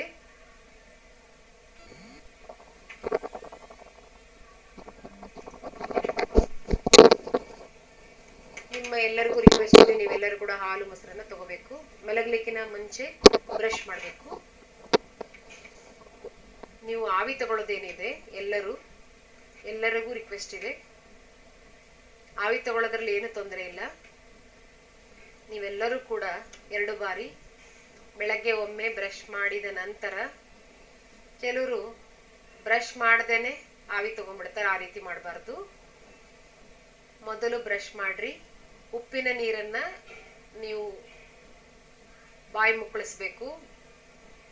ಮೂಗಿನಲ್ಲಿ ಗಂಟ್ಲಲ್ಲಿ ಎಲ್ಲಾದ್ರೂ ಇನ್ಫೆಕ್ಷನ್ ಇದ್ರೆ ಅದು ಹೊರಟೋಗ್ಬಿಡ್ತದೆ. ಬೆರಳಿನಿಂದ ಮೂಗನ್ನ ಚೆನ್ನಾಗಿ ಏನ್ ಮಾಡ್ಕೋಬೇಕು, ಸ್ವಚ್ಛ ತೊಳ್ಕೋಬೇಕು. ಗಂಟ್ಲನ್ನು ಕೂಡ ಚೆನ್ನಾಗಿ ಸ್ವಚ್ಛ ಮಾಡ್ಕೋಬೇಕು. ಪೂರ್ತಿ ನಿಮ್ದು ಮೂಗು ಬಾಯಿ ಎಲ್ಲ ಸ್ವಚ್ಛ ಆಗ್ಬಿಟ್ರೆ ಅದು ಕೊರೋನಾ ಅಲ್ಲೇ ಇರ್ತದೆ. ಅದು ಯಾವಾಗ ಶ್ವಾಸಕೋಶಕ್ಕೆ ಹೋಗ್ತದೆ ಅವಾಗ ಶ್ವಾಸಕೋಶ ಹಾಳು ಮಾಡ್ತದೆ. ಮೊದಲು 5 ದಿನ ಅದು ಮೂಗಲ್ಲಿ ಗಂಟ್ಲಲ್ಲಿ ಇರ್ತದೆ, ನಂತರ ಅದು ಶ್ವಾಸಕೋಶಕ್ಕೆ ಹೋಗ್ತದೆ. ಇನ್ಫೆಕ್ಷನ್ ನಮ್ದು ಮೂಗಲ್ಲಿ ಬಾಯಲ್ಲಿ ಗಂಟ್ಲಲ್ಲಿ ಇರ್ತದೆ. ಆದ್ರಿಂದ ಬೆಳಗ್ಗೆ ನೀವು ಮುಕ್ಕಳಿಸ್ಬೇಕು ಉಪ್ಪಿನ ನೀರಿನಿಂದ. ಸಂಜೆನೂ ಕೂಡ ನೀವು ಮಲಗೋಕಿನ ಮುಂಚೆ ಮೊದಲು ಉಪ್ಪಿನ ನೀರಿನಿಂದ ನೀವು ಗಂಟ್ಲು ಮುಕ್ಕಳಿಸಿ ನಂತರ ಏನ್ ಮಾಡ್ಬೇಕು, ಬಾಯಿ ಮುಕ್ಕಳಿಸಿ ನಂತರ ಆವಿ ತಗೋಬೇಕು. ಯಾವುದು ಗಂಟ್ಲಲ್ಲಿದೆ, ಬಾಯಲ್ಲಿದೆ, ಜಾಸ್ತಿ ಹಲ್ಲಲ್ಲಿ ನಮ್ದು ಇನ್ಫೆಕ್ಷನ್ ಇರ್ತದೆ, ಅದು ನಮ್ಮ ಶ್ವಾಸಕೋಶದೊಳಗೆ ಹೋಗ್ಬಿಡ್ತದೆ. ಆ ಬೇರೆ ಪ್ರಕಾರದ ನಿಮೋನಿಯಾನು ಆಗ್ಬಿಡ್ಬೋದು. ಬ್ಯಾಕ್ಟೀರಿಯಲ್ ನಿಮೋನಿಯಾ ಆಗ್ಬಿಡ್ತದೆ, ವೈರಲ್ ನಿಮೋನಿಯಾ ಅಲ್ಲ. ಆದ್ರಿಂದ ಅಲ್ಲ, ಬೇರೆ ನಿಮೋನಿಯಾ ಆಗ್ಬಿಡ್ಬೋದು. ಅದು ಕೂಡ ಏನ್ ಮಾಡ್ತದೆ, ಶ್ವಾಸಕೋಶವನ್ನ ಹಾಳು ಮಾಡ್ಬಿಡ್ತದೆ. ಆದ್ರಿಂದ ತಾವು ಯಾರು ಕೊರೋನಾ ಪಾಸಿಟಿವ್ ಇದೆ 3 ಸಲ ನೀವೇನ್ ಮಾಡ್ಬೇಕು, ಆವಿ ತಗೋಬೇಕು. 3 ಸಲ ನೀವು ಉಪ್ಪಿನ ನೀರಿನಿಂದ ಬಾಯಿನ ಮುಕ್ಕಳಿಸ್ಬೇಕು. ಇನ್ನೊಂದು ಮಾತು ಏನಂದ್ರೆ, ಟ್ರೀಟ್ಮೆಂಟಿನ ವಿಚಾರ. ತಾವು ಎಲ್ಲೇ ಇರ್ರಿ, ಇವತ್ತು ನಿಮಗೆ ಜ್ವರ ಬಂತು ಅಂತ ತಿಳ್ಕೊಳ್ರಿ. ಈಗ ತಾನೇ ಜ್ವರ ಶುರುವಾಯ್ತು ಅಂತ ತಕ್ಷಣವೇ ತಾವು ಏನ್ ಮಾಡ್ಬೇಕು, ಹಾಸ್ಪಿಟ್ಲಿಗೆ ಹೋಗಿ ತಾವು ಟ್ರೀಟ್ಮೆಂಟ್ ತಗೋಬೇಕು. ಡಾಕ್ಟ್ರಿಗೆ ತಿಳಿಸ್ಬೇಕು. ಆಗ ಈಗ ಎಂತೆಂತ ಔಷಧಿಗಳು ಬಂದಿದಾವೆ ಅಂದ್ರೆ, ಆ ಔಷಧಿಯನ್ನ ನೀವು ತಗೊಂಡ್ರಿ ತಕ್ಷಣವೇ ಅಂದ್ರೆ, ಕೊರೋನಾ ನಿಮ್ಮೊಳಗೆ ಹೋಗಿದ್ರು ಕೂಡ ಆ ಔಷಧಿ ತಗೊಳ್ಳೋದ್ರಿಂದ ಒಂದೇ ಡೋಸಿಗೆ 48 ಅವರ್ಸ್ ಅಲ್ಲಿ ಆ ವೈರಸ್ ಏನಾಗ್ಬಿಡ್ತದೆ, 5000 ಪಟ್ಟು ಕಡಿಮೆ ಆಗ್ಬಿಡ್ತದೆ. ಸಮಯಕ್ಕೆ ಸರಿಯಾಗಿ ನೀವು ತಗೊಂಡ್ರಿ ಅಂದ್ರೆ. 2 ದಿನ ಕಳೆದ್ಮೇಲೆ, 3 ದಿನ ಕಳೆದ್ಮೇಲೆ ಭಯ ಪಟ್ಕೊಂಡು ಹೋಗ್ಲಿಲ್ಲ, ತೋರ್ಸ್ಕೊಳ್ಳಿಲ್ಲ ಅಂದ್ರೆ ಆಗ ಏನು ಮಾಡಕ್ಕಾಗೋದಿಲ್ಲ. ಆದ್ದರಿಂದ ಎಲ್ಲರಿಗೂ ಒಂದು ರಿಕ್ವೆಸ್ಟ್ ಇದೆ, ತಾವು ಬಚ್ಚಿಡಬಾರ್ದು. ತಮಗೆ ತೊಂದರೆ ಇದ್ರೆ ಹೊರಗೆ ಬರಬೇಕು, ಆಸ್ಪತ್ರೆಗೆ ಹೋಗ್ಬೇಕು, ಸರಿಯಾಗಿ ಟ್ರೀಟ್ಮೆಂಟ್ ಅನ್ನ ತಗೋಬೇಕು. ತಕ್ಷಣವೇ ಮಾತ್ರೆಗಳನ್ನ ನೀವೇನ್ ಮಾಡ್ಬೇಕು, ತಗೊಂಡು ನೀವು ಕೊರೋನಾದಿಂದ ನಿಮ್ಮನ್ನ ರಕ್ಷಣೆ ಮಾಡ್ಕೋಬಹುದು. 48 ಗಂಟೆ ನಂತರ ನೀವು ಮತ್ತೆ ಟೆಸ್ಟ್ ಮಾಡಿಸ್ಕೊಂಡ್ರೆ, ಸರಿಯಾಗಿ ಮೆಡಿಸಿನ್ ತಗೊಂಡು ಆವಾಗ ನೆಗೆಟಿವ್ ಬಂದ್ಬಿಡ್ತದೆ. ನಿಮ್ಮಲ್ಲಿ ಇಮ್ಯುನಿಟಿ ಕಡಿಮೆ ಇದ್ರೆ ಅವಾಗ ಇನ್ನೂ ಪಾಸಿಟಿವ್ ಬರ್ಬೋದು. ಆದ್ರಿಂದ ತಾವೆಲ್ಲೇ ಇರ್ರಿ, ತಾವು ಫೋನ್ ಮಾಡ್ರಿ. ನಿಮಗೆ ನೋವಾಗ್ತಾ ಇದೆ ದೇಹದಲ್ಲಿ, ಗಂಟ್ಲಲ್ಲಿ ನನಗೆ ತೊಂದರೆ ಇದೆ, ಮೂಗಲ್ಲಿ ಏನು ವಾಸನೆ ಬರ್ತಾ ಇಲ್ಲ, ನಾಲ್ಗೆ ಟೇಸ್ಟ್ ಕೊಡ್ತಾ ಇಲ್ಲ ಅಂದ್ರೆ ತಕ್ಷಣವೇ ತಾವೇನ್ ಮಾಡ್ಬೇಕು, ಆಸ್ಪತ್ರೆಗೆ ತೋರಿಸ್ಕೋಬೇಕು. ನಿಮ್ ದೇಹದಲ್ಲಿ ವೀಕ್ನೆಸ್ ಇದೆ ಅಂದ್ರೂ ಕೂಡ, ದೇಹದಲ್ಲಿ ನೋವಿದೆ, ಮನಸ್ಸಿಗೆ ಸಮಾಧಾನ ಇಲ್ಲ, ಯಾಕೋ ಸಮಾಧಾನ ಇಲ್ಲ ಅಂದ್ರೂ ಕೂಡ ನೀವು ಡಾಕ್ಟ್ರಿಗೆ ಹತ್ರ ಹೋಗ್ಬಿಡ್ಬೇಕು. ನಿಮ್ಮ ಹತ್ರ ಡಾಕ್ಟರ್ ಹತ್ರ ಹೋಗ್ಲಿಕ್ಕೆ ಸಾಕಷ್ಟು ಮಾರ್ಗಗಳಿರ್ತವೆ. ಮಧುಬಂದಲ್ಲಿ 3 ಜನ ಡಾಕ್ಟರ್ಸ್ಗಳಿದ್ದಾರೆ. ಅವರನ್ನ ನೀವೇನ್ ಮಾಡ್ಬೋದು, ಭೇಟಿ ಮಾಡ್ಬೋದು. ಅವರಿಂದ ನೀವು ಔಷಧಿ ತಗೋಬಹುದು. ಫೋನ್ ಮಾಡಿದ್ರೆ ಸಾಕು, ಅವ್ರು ಬಂದು ನಿಮಗೆ ಮಾರ್ಗದರ್ಶನ ಮಾಡ್ತಾರೆ. 3 ದಿನದಲ್ಲೇ ನೀವೇನಾಗ್ಬಿಡ್ತೀರಿ, ನೆಗೆಟಿವ್ ಆಗ್ಬಿಡ್ತೀರಿ. ಬಚ್ಚಿಡಬಾರ್ದು. ಯಾರಿಗೆ ಏನಿದೆ ಅವ್ರು ತಕ್ಷಣವೇ ಏನ್ ಮಾಡ್ಬೇಕು, ಫೋನ್ ಮಾಡಿ ಮೆಡಿಸಿನ್ ತಗೋಬೇಕು. 48 ಗಂಟೆಯಲ್ಲಿ ಆರಾಮಾಗ್ಬಿಡ್ತೀರಿ. ಈ ಟೆಸ್ಟನ್ನು ಏನು ಸುಳ್ಳು ಅಂತ ತಿಳ್ಕೊಬಾರ್ದು. ಮಿಷಿನ್ ಏನಿರ್ತದೆ ಅದು ಸರಿಯಾಗಿ ಕೆಲಸ ಮಾಡ್ತದೆ, ಯಾರಿಗೂ ಪಾರ್ಶಾಲಿಟಿ ಮಾಡೋದಿಲ್ಲ. ಅದು ಪ್ರೈವೇಟ್ ಲ್ಯಾಬಲ್ಲಿ ಮೇಲೆ ಕೆಳಗೆ ಆಗ್ಬೋದು, ಆದರೆ ಗೌರ್ಮೆಂಟ್ ಲ್ಯಾಬಲ್ಲಿ ಆ ರೀತಿ ಆಗೋದಿಲ್ಲ. ಫ್ರೀ ಟೆಸ್ಟ್ ಇರ್ತದೆ, ಫ್ರೀಯಾಗಿ ಟೆಸ್ಟ್ ಮಾಡ್ತಾರೆ ಗೌರ್ಮೆಂಟ್ ಹಾಸ್ಪಿಟಲ್ನಲ್ಲಿ. ಈ ಟೆಸ್ಟ್ ಏನಿದೆ 60% ಸೆನ್ಸಿಟಿವ್ ಇದೆ. 60% ರಿಪೋರ್ಟ್ ಏನಿರ್ತದೆ ನಿಮಗೆ ಪಾಸಿಟಿವ್ ಬಂತು ಅಂದರೆ ಪಾಸಿಟಿವ್ ಇದೆ ಅಂತ ಅರ್ಥ. ಆದರೆ 35% ಹೇಗಿರ್ತಾರೆ ಅಂದರೆ ಪಾಸಿಟಿವ್ ಬಂದಿದ್ರು ಕೂಡ ನೆಗೆಟಿವ್ ಇರ್ಬೋದು. ನೀವು ಔಷಧಿಯನ್ನು ತಗೋಬೇಕು, ನೀವು ಆರಾಮಾಗೋದನ್ನು ನೋಡಬೇಕು. ಪಾಸಿಟಿವ್ ನೆಗೆಟಿವ್ ತಲೆ ಕೆಡಿಸ್ಕೋಬಾರ್ದು. ನೆಗೆಟಿವ್ ವರ ಬರಲಿ ಪಾಸಿಟಿವ್ ವರ ಬರಲಿ 2 ದಿನ ಸ್ಟೀಮ್ ತಗೊಳ್ರಿ. ನೀವು ಗಂಟ್ಲಿಗೆ ಮುಕ್ಕಳಿಸ್ರಿ ಉಪ್ಪು ನೀರನ್ನು, ಸರಿಯಾಗಿ ಮೆಡಿಸಿನ್ ತಗೊಳ್ರಿ, ಆಗ ನೀವು ಆರಾಮಾಗಿಬಿಡ್ತೀರಿ. ನಾವೀಗ ಮೀಟಿಂಗ್ ಮಾಡಿದ್ದೇವೆ. ಮಾನಸರೋವರ ಏನು ಐಸೋಲೇಷನ್ ಸೆಂಟರ್ ಏನಾಗಿದೆ, ಕೋವಿಡ್ ಸೆಂಟರ್ ಏನಿದೆ, ಅಲ್ಲಿ ಡಾಕ್ಟರ್ ಸಲೀಂ ಖಾನ್, ಡಾಕ್ಟರ್ ಸುರೇಂದ್ರ ಕುಮಾರ್ ಒಂದು ಟೀಮ್ ಮಾಡಲಾಗಿದೆ. ಡಾಕ್ಟರ್ ಸಲೀಂ ಖಾನ್, ಸುರೇಂದ್ರ ಕುಮಾರ್, ಡಾಕ್ಟರ್ ಮೇಘನಾ ಮತ್ತು ನಾನು ಸಮಯಕ್ಕೆ ಸರಿಯಾಗಿ ಪೇಷಂಟಿಗೆ ನಾವು ಟ್ರೀಟ್ಮೆಂಟನ್ನು ಕೊಡ್ತಾ ಇದ್ದೇವೆ. ಯಾವ ಸಮಯದಲ್ಲಿ ಯಾವ ಔಷಧಿ ಕೊಡಬೇಕು ಅನ್ನೋದನ್ನು ನಾವು ಸರಿಯಾಗಿ ಕೊಡ್ತೀವಿ. ಪ್ರತಿಯೊಂದು ಔಷಧಿಗೂ ಒಂದು ಸ್ಟೇಜ್ ಇರ್ತದೆ. ಯಾವುದ್ಯಾವುದೋ ಗುಳಿಗೆ ಯಾವಾಗೋ ತಗೊಳ್ಳೋದಲ್ಲ. ಯಾರು ಎಷ್ಟು ತಗೋಬೇಕು, ಆ್ಯಂಟಿವೈರಲ್ಲು ತಗೊಳ್ರಿ, ಸ್ಟೀರಾಯ್ಡ್ಸ್ ತಗೊಳ್ರಿ, ಈ ರೀತಿ ಎಲ್ಲ ಸಮಯಕ್ಕೆ ಸರಿಯಾಗಿ ಔಷಧಿಯನ್ನು ತಗೋಬೇಕು. ಯಾವ ಔಷಧಿ ನಿಮಗೆ ಕೊಡಬೇಕು ಅದಕ್ಕೆ ಅನುಸಾರವಾಗಿ ನಾವು ಕೊಡಲಾಗ್ತದೆ ಆಸ್ಪತ್ರೆಯಲ್ಲಿ, ಅದನ್ನು ನೀವೇನು ಮಾಡಬೇಕು, ತಗೋಬೇಕು. ಸೈಂಟಿಫಿಕಲಿ ನಿಮಗೆ ಏನು ಮಾಡಲಾಗ್ತದೆ, ಔಷಧಿಯನ್ನು ಕೊಡಲಾಗ್ತದೆ. ನೋಡ್ರಿ, ಈ ಮಷಿನ್ ಏನಿದೆಯಲ್ಲ ಇದನ್ನು ಪಲ್ಸ್ ಆಕ್ಸಿಮೀಟರ್ ಅಂತ ಕರೆಯಲಾಗ್ತದೆ. ಇದನ್ನು ಬೆರಳಿಗೆ ಹಾಕೊಳ್ಳೋದ್ರಿಂದ ಇದರಿಂದ ನಮಗೆ ಗೊತ್ತಾಗ್ತದೆ ನಮಗೆ ಆಕ್ಸಿಜನ್ ಲೆವೆಲ್ ಎಷ್ಟಿದೆ ಅನ್ನೋದು ನಮಗೆ ಗೊತ್ತಾಗ್ತದೆ.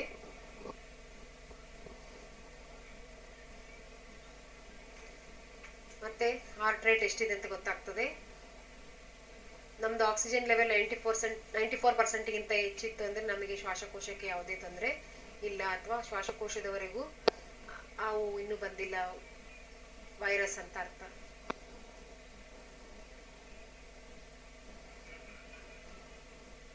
$97, $98 ಇದೆ ಅಂದರೆ ಯಾವುದೇ ತೊಂದರೆ ಇಲ್ಲ. ನಂದು ನೋಡ್ರಿ ಈಗ 97 ತೋರಿಸ್ತಾ ಇದೆ. ಹಾರ್ಟ್ ರೇಟ್ ಕೂಡ ತೋರಿಸ್ತಾ ಇದೆ.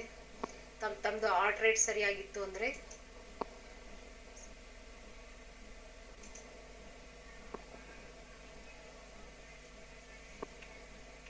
ನೀವು ಹೆದರ್ಕೊಳ್ಳುವಂಥ ಅವಶ್ಯಕತೆ ಇರೋದಿಲ್ಲ. ಸರಿ ಅಲ್ವಾ?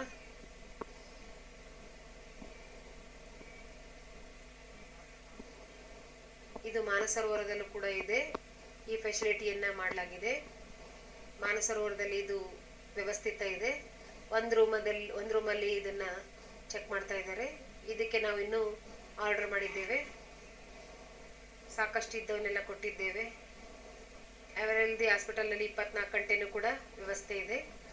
ತಾವು ಯಾವಾಗಲೇ ಹೋದರೂ ಕೂಡ ಅದನ್ನು ಚೆಕ್ ಮಾಡ್ಕೋಬೋದು, ಯಾವಾಗಾದರೂ ಮಾಡ್ಬೋದು. ನಾವು 24 ಗಂಟೆ ಸರ್ವಿಸ್ ಕೊಡ್ತೇವೆ. ಈಗಂತೂ 12 ಗಂಟೆ ಅಂತೂ ಅವೈಲೇಬಲ್ ಇದೆ. ಬೆಳಗ್ಗೆ 8ರಿಂದ ರಾತ್ರಿ 10 ಗಂಟೆ ತನಕ ಅಂತೂ ನಡೀತಾ ಇದೆ. ಇವತ್ತು ಮುಖ್ಯ ವಿಚಾರ ಏನಿತ್ತು ಅದನ್ನೆಲ್ಲ ತಿಳಿಸಿದ್ದೇನೆ. ಭಯ ಪಡುವಂಥ ಅವಶ್ಯಕತೆ ಇಲ್ಲ. ಸಮಯಕ್ಕೆ ಸರಿಯಾಗಿ ಯಾರಾದರೂ ಭಾಳ ಸೀರಿಯಸ್ ಇದ್ರಿ ಪೇಷಂಟ್ ಅಂದರೆ 4ನೇ ದಿನ 5ನೇ ದಿನ ನಮಗೆ ಲಂಗ್ಸಲ್ಲಿ ಅದು ಇನ್ಫೆಕ್ಷನ್ ಹೋಗ್ತಾ ಇದೆ ಅನಿಸಿದರೆ ಅವರಿಗೆ ಯಾರಿಗೆ ಸ್ಪೆಷಲ್ಲಾಗಿ ಅವರಿಗೆ ಹಾರ್ಟ್ ತೊಂದರೆ ಇರ್ಬೋದು, ಅಥವಾ ಶ್ವಾಸಕೋಶದ ಕಾಯಿಲೆ ಇರ್ಬೋದು, BP ಇರ್ಬೋದು, ಶುಗರ್ ಇರ್ಬೋದು, ಅಥವಾ ಸ್ಟೀರಾಯ್ಡ್ ತಗೊಳ್ತಕ್ಕಂಥವ್ರು ಇರ್ಬೋದು,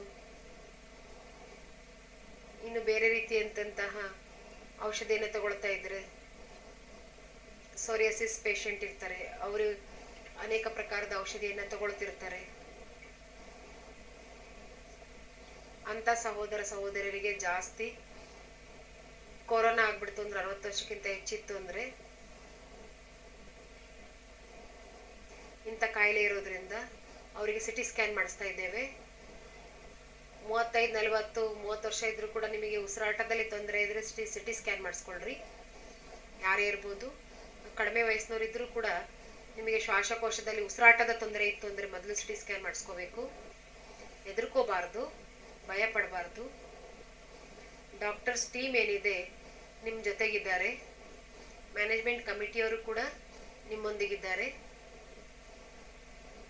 ಡಾಕ್ಟರ್ ಪ್ರತಾಪ್ ಮಿಡ್ಡಾ ಇದ್ದಾರೆ, ಡಾಕ್ಟರ್ ಬನಾರಸಿ ಬಾಯಿಜಿ ಇದ್ದಾರೆ, ಕಮಲ್ ಬಾಯಿ ಇದ್ದಾರೆ, ದೇವ್ ಬಾಯಿ ಇದ್ದಾರೆ. ನಮ್ಮ ಟೀಮ್ ಪೂರ್ತಿ ಇದೆ. ಮೇಘನಾ ಬೆಹನ್ ಇದ್ದಾರೆ, ನಮ್ಮ ಧರ್ಮೇಂದ್ರ ಬಾಯಿ ಕೂಡ ಇದ್ದಾರೆ. ಬಹಳಷ್ಟು ಸಂಖ್ಯೆಯಲ್ಲಿ ನಾವೆಲ್ಲ ಸೇವೆಯನ್ನು ಮಾಡ್ತಾ ಇದ್ದೇವೆ. ಮಾನಸರೋವರದೊಂದಿಗೂ ಕೂಡ ನಮ್ಮ ಕನೆಕ್ಷನ್ ಇದೆ. ನಾವು ಪೂರ್ಣ ಕೇರ್ ಮಾಡ್ತೇವೆ. ನಾವು ನರ್ಸಸ್ಗಳನ್ನೂ ಕೂಡ ಹುಡುಕ್ತಾ ಇದ್ದೇವೆ. ಅವರು ಕೂಡ ನಿಮ್ಮನ್ನ ಕೇರ್ ಮಾಡ್ತಾ ಇರ್ತಾರೆ, ಫೀಡ್ಬ್ಯಾಕ್ ಕೊಡ್ತಾರೆ, ಅಟೆನ್ಷನ್ ಇಡ್ತಾರೆ. ಪರಮಾತ್ಮನನ್ನ ನೆನಪಲ್ಲಿರಬೇಕು, ನಿರಂತರ ಯೋಗಿಗಳಾಗಬೇಕು, ಜ್ಞಾನದ ಮಹಾವಾಕ್ಯಗಳನ್ನ ಮನನ ಚಿಂತನೆ ಮಾಡ್ತಾ ಇರಬೇಕು. ತಾವೆಲ್ಲ ಸೇಫ್ ಇದ್ದೀರಿ, ಏನೂ ಆಗೋದಿಲ್ಲ. ಈ ಚಕ್ರವ್ಯೂಹದಿಂದ 2 ವಾರದಲ್ಲಿ ನಾವು ಹೊರಗಡೆಗೆ ಬರ್ಬೋದು, ನಾವೆಲ್ಲರೂ ಮನಸ್ಸು ಮಾಡಿದ್ರೆ. ಈ ಚಕ್ರವ್ಯೂಹ ಸಮಾಪ್ತಿ ಆಗ್ಬಿಡ್ತದೆ, ಈ ಕಾಯಿಲೆ ನಿಂತು ಹೋಗ್ತದೆ, ನಾವು ಗೆದ್ದು ಬಿಡ್ತೇವೆ, ವಿಜಯಿಗಳಾಗ್ತೇವೆ. ಅಮೋಘೆ ಕಾಮಯಾಬ್. ಓಂ ಶಾಂತಿ. ಕೆಲವು ಪ್ರಶ್ನೆಗಳನ್ನ ಕೆಲವರು ಕೇಳ್ತಿದ್ದಾರೆ ಡಾಕ್ಟರ್ ಅಣ್ಣವರಿಗೆ.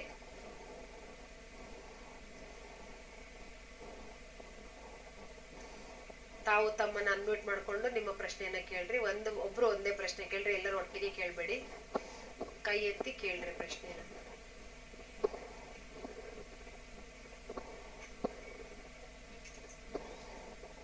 ಯಶ್ ಬಾಯಿಜಿ ಅವರು ಒಂದು ಪ್ರಶ್ನೆ ಕೇಳ್ತಾ ಇದ್ದಾರೆ. ಈಗ ನಾವು ಪಾಸಿಟಿವ್ ಇದ್ವಿ, ಈಗ ನೆಗೆಟಿವ್ ಆಗಿದ್ದೇವೆ. ನಮ್ಮಲ್ಲಿ ಆಂಟಿಬಾಡೀಸ್ ನಿರ್ಮಾಣ ಆಗಿರ್ತವೆ. ಈ ರೀತಿನೂ ಕೇಳಲಿಕ್ಕೆ ಬರ್ತದೆ. ಸೆಕೆಂಡ್ ಟೈಮ್ ಕೂಡ ಬರ್ಬೋದಾ ಕೊರೋನಾ? ನಾವು ಹೆಂಗೆ ತಿಳ್ಕೊಳ್ಳೋದು? ಸೇಫ್ ಇದೀವೋ ಅಥವಾ ಮತ್ತೆ ನಮಗೆ ಬರ್ಬೋದಾ? ಯಶ್ ಬಾಯಿಜಿ ಅಲ್ವಾ ನೀವು? ಯಶ್ ಬಾಯಿಜಿ ನೋಡಿ, ನಿಮ್ಮ ಇಮ್ಯುನಿಟಿ ಮಾತು ಹೇಳೋದಾದ್ರೆ ಇಮ್ಯುನಿಟಿ ಎಷ್ಟಿದೆ? ಎಲ್ಲರಿಗೂ ಇಮ್ಯುನಿಟಿ ಡೆವಲಪ್ ಆಗೋದಿಲ್ಲ. ತಮ್ಮದು ಊಟ ಸರಿಯಾಗಿತ್ತು ಅಂದರೆ, ಪ್ರೋಟೀನ್ ಲೆವೆಲ್ ಸರಿ ಇತ್ತು ಅಂದರೆ ನಿಮ್ದು ಇಮ್ಯುನಿಟಿ ಲೆವೆಲ್ ಏನಿದೆ ಅದು ಸ್ಟ್ರಾಂಗ್ ಇದೆ ಅಂತ ಅರ್ಥ. ನಿಮಗೆ ಬೇಗ ಆರಾಮಾಗಲಿಲ್ಲ, 60 ವರ್ಷದ ನಂತರದವರಿಗೆ ಇಮ್ಯುನಿಟಿ ಕಡಿಮೆ ಇರ್ತದೆ, ಶುಗರ್ ಇದ್ದವ್ರಿಗೆ ಕಡಿಮೆ ಇರ್ತದೆ. ನಿಮ್ದು ಚೆನ್ನಾಗಿತ್ತು ಅಂದರೆ 6 ಇಂದ 8 ವಾರ ನಿಮ್ಮನ್ನ ಏನ್ ಮಾಡ್ತದೆ, ಅದು 6 ಇಂದ 8 ವಾರ ಮಾತ್ರ ನೀವು ಸುರಕ್ಷಿತರಾಗಿರ್ತೀರಿ. ನಂತರದಲ್ಲಿ ಎಲ್ಲರ ತರನೇ ಆಗ್ಬಿಡ್ತೀರಿ. ಯಾವುದೇ ಕೊರೋನಾ ಪಾಸಿಟಿವ್ ಇರ್ತಕ್ಕಂಥವ್ರ ಸಲೈವ ನಿಮ್ಮ ಮುಂದೆ ಬಂತು ಅಂದ್ರೆ, ನಿಮ್ಮ ಹತ್ರ ಬಂದ್ರೆ, ಮೂಗು ಅಥವಾ ಬಾಯಿಯಿಂದ ಟಚ್ ಮಾಡಿ ನೀವು ಟಚ್ ಮಾಡ್ಕೊಂಡ್ರೆ, ಎಷ್ಟೇ ಐಡೋಸ್ ಬಂದ್ರು, ಐಡೋಸ್ ಇರೋ ಔಷಧಿ ತಗೊಂಡ್ರು ಕೂಡ ನಿಮಗೂ ಕೂಡ ಏನಾಗ್ಬೋದು, ಮತ್ತೆ ಆ ಕಾಯಿಲೆ ಬರ್ಬೋದು. ಕೊರೋನಾದ 6 ಪ್ರಕಾರಗಳಿದಾವೆ. ಕೆಲವೊಂದು ಬಹಳ ಚೈನ್ ಏನಿದೆಯಲ್ಲ ಬಹಳ ಭಯಂಕರ ಇದಾವೆ. ನಿಮಗೆ ಬೇರೆ ಬೇರೆ ಪ್ರಕಾರ ಇದಾವೆ. ಒಂದು ನಿಮಗೆ ಒಂದು ಫಸ್ಟಿಗೆ ಆಗಿದ್ದು ಸ್ವಲ್ಪ ದುರ್ಬಲ ಇರ್ಬೋದು, ನಂತರದ ಸ್ಟ್ರಾಂಗ್ ಇರೋದು ಬಂತು ಅಂದ್ರೆ ಮತ್ತೆ ಆಗ್ಬೋದು. ಈ ರೀತಿ ತಿಳ್ಕೊಬಾರ್ದು. ಒಂದ್ಸಲ ಬಂದೋಯ್ತು ಮತ್ತೆ ನನಗೆ ಬರೋದೇ ಇಲ್ಲ, ಆರಾಮಾಗಿ ನಾನು ಇರ್ಬೋದು ಅನ್ಕೋಬೇಡ್ರಿ. ನೀವು ಮಾಸ್ಕ್ ಹಾಕೊಳ್ಳೇಬೇಕು, ಕೈನ ತೊಳ್ಕೊಳ್ತಾ ಇರಬೇಕು. ಮತ್ತೆ 6 ಅಡಿ ದೂರ ನೀವು ಏನ್ ಮಾಡ್ಬೇಕು, ಇರಬೇಕು. 6 ಅಡಿ ನೀವು ದೂರದಲ್ಲಿ ಇರೋದನ್ನ ಅಭ್ಯಾಸ ಮಾಡಿದ್ರಿ ಅಂದ್ರೆ ನೀವು 10% ಬಚಾವ್ ಆಗ್ಬೋದು. ಮಾಸ್ಕ್ ಹಾಕೊಂಡೇ ಇರಬೇಕು, ಪ್ರಿಕಾಷನ್ ಇಟ್ಕೋಬೇಕು.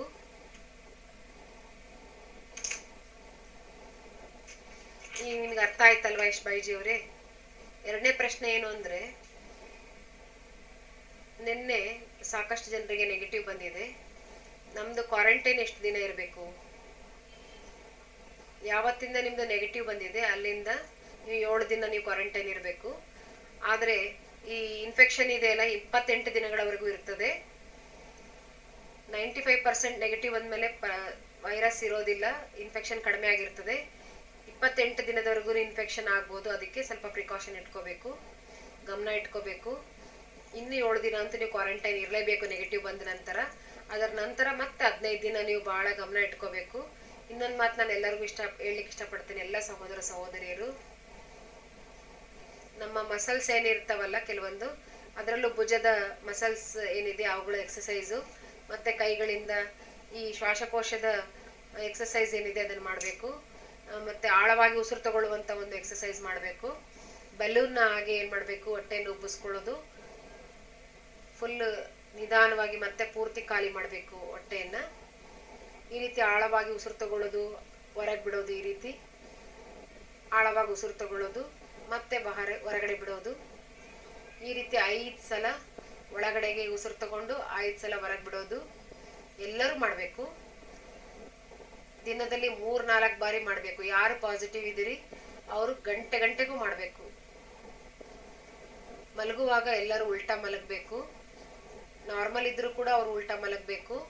ಯಾಕಂದ್ರೆ ಹಿಂದ್ಗಡೆ ಶ್ವಾಸಕೋಶದಲ್ಲೇ ಇನ್ಫೆಕ್ಷನ್ ಆಗ್ತದೆ ಕೊರೋನಾದ್ದು. ಏನೆಲ್ಲ ಸ್ಕ್ಯಾನ್ ಮಾಡಿದರೆ ಹಿಂದ್ಗಡೆ ಶ್ವಾಸಕೋಶದಲ್ಲೇ ಆಗ್ತಾ ಇದೆ. ಮಲಗಿದಾಗ ಅದು ಮೂಗಿನ ನಾಳದಿಂದ ಹಿಂದ್ಗಡೆ ಶ್ವಾಸಕೋಶದಲ್ಲಿ ಹೋಗಿ ಜಮಾ ಆಗ್ತದೆ. ಬ್ರೊನ್ಕೈ ಏನಿರ್ತದೆ ರೈಟ್ ಸೈಡ್, ಆ ಕಡೆ ರೈಟ್ ಸೈಡೇ ಜಾಸ್ತಿ ಆಗ್ತಾ ಇದೆ. ಒಂದು ಉಲ್ಟಾ ಮಲಗಬೇಕು, ಇಲ್ಲ ಅಂತಂದ್ರೆ ಎಡ ಮಗ್ಲಲ್ಲಿ ಮಲಗಬೇಕು. ಬಲ ಮಗ್ಲಲ್ಲಿ ಮಲಗಲೇಬಾರ್ದು, ಸೀದಾ ಮಲಗಬಾರ್ದು. ಗಮನ ಇಟ್ಕೋಬೇಕು ಇದನ್ನ. ನಿಮಗೆ ಕೊರೋನಾ ಬಂದಿದ್ರು ಕೂಡ ಲಂಗ್ಸ್ ಅಲ್ಲಿ ಅಥವಾ ಶ್ವಾಸಕೋಶದಲ್ಲಿ ಇನ್ಫೆಕ್ಷನ್ ಆಗಿದ್ರು ಕೂಡ ನೀವು ಎಡಭಾಗದಲ್ಲೇ ಮಲಗಬೇಕು. ನೀವು ನೋಡ್ಕೋಬಹುದು, ಜಲ್ದಿ ಹೊರಗೆ ಹೊರಟೋಗ್ತದೆ ಈ ರೀತಿ ಮಲಗೋದ್ರಿಂದ. ಆದ್ರಿಂದ ಮಲಗೋದನ್ನು ಕೂಡ ನೀವೇನ್ ಮಾಡಬೇಕು, ಸರಿಯಾಗಿ ಮಲಗಬೇಕು. ಮಲಗುವಾಗ ಎಡ ಮಗ್ಗಲಲ್ಲಿ ಮಲಗಬೇಕು ಅಥವಾ ಉಲ್ಟಾ ಮಲಗಬೇಕು. ಬಲಭಾಗದ ಬಗ್ಗಲಲ್ಲಿ ಮಲಗಬಾರ್ದು ಮತ್ತು ಅಂಗಾತ ಮಲಗಬಾರ್ದು.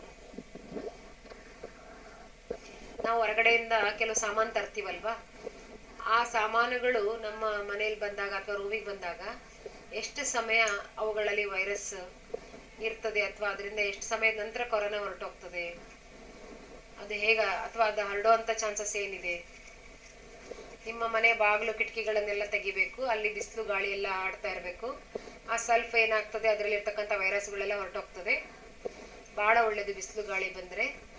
ಹಾಗೆ ಹೇಳೋದಾದ್ರೆ ಯಾವುದೇ ವಸ್ತು ಆಗಿರಲಿ 28 ದಿನದಲ್ಲಿ ಸೇಫ್ ಆಗಿಬಿಡ್ತದೆ.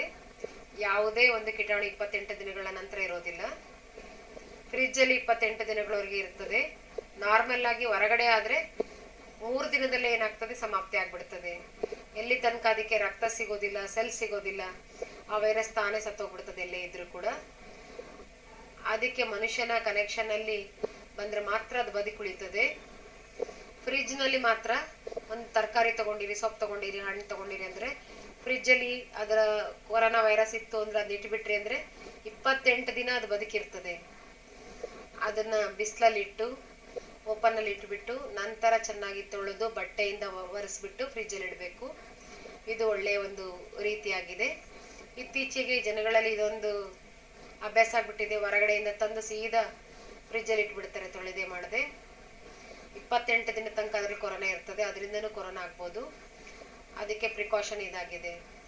ನಾವಂತೂ ಏನೇ ಫಲ್ ಬಂದ್ರು ಅದನ್ನ 2-3 ಗಂಟೆ ಬಿಸಿಲಲ್ಲಿ ಒಣಗಕ್ಕೆ ಇಟ್ಬಿಡ್ತೇವೆ. ಆಮೇಲೆ ಅದರಲ್ಲಿ ಕೀಟಾಣುಗಳು ಸತ್ತೋಗ್ತವೆ. ನಂತರ ತೊಳೆದು ನಾವು ಹೊರಗಡೆ ಇಟ್ಕೊಂಡೇ ತಿಂತೇವೆ, ಫ್ರಿಜ್ಜಲ್ಲಿ ಇಡಲಿಕ್ಕೆ ಹೋಗೋದಿಲ್ಲ.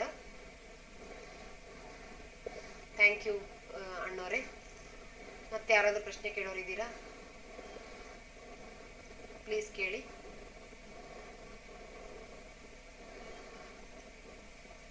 ಮೋಹನ್ ಬಾಯಿಜಿ ಅವರು ಪ್ರಶ್ನೆ ಕೇಳಲಿಕ್ಕೆ ಬಯಸ್ತಾ ಇದ್ದಾರೆ. ಅನ್ಮ್ಯೂಟ್ ಮಾಡ್ಕೊಂಡು ಮಾತಾಡ್ರಿ.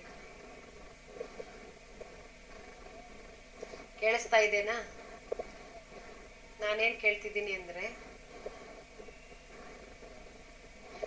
ಒಂದು ಕನ್ಫ್ಯೂಷನ್ ಇದೆ. ಜನಗಳು ಹೇಳ್ತಾರೆ ಮೋಸಂಬಿ ತಗೋಬಾರ್ದು ಅಂತ. ಅದರ ಬಗ್ಗೆ ಸ್ವಲ್ಪ ತಿಳಿಸ್ರಿ. ಮೋಸಂಬಿ ತಗೊಳ್ಳೋದ್ರಿಂದ ಯಾವುದೇ ಲಾಸ್ ಆಗೋದಿಲ್ಲ. ಮೋಸಂಬಿ, ನಿಂಬೆಹಣ್ಣು, ಕಿತ್ಳೆಹಣ್ಣು ಇದು ತಗೊಳ್ಳೋದ್ರಿಂದ, ಮೊಸರು ತಗೊಳ್ಳೋದ್ರಿಂದ ನಮ್ಮ ಗಂಟ್ಲು ಕೆಟ್ಟೋಗ್ತದೆ, ಕೊರೋನಾ ಆಗ್ತದೆ ಆ ರೀತಿ ಅಂತ ತಿಳ್ಕೊಂಡಿದ್ರು.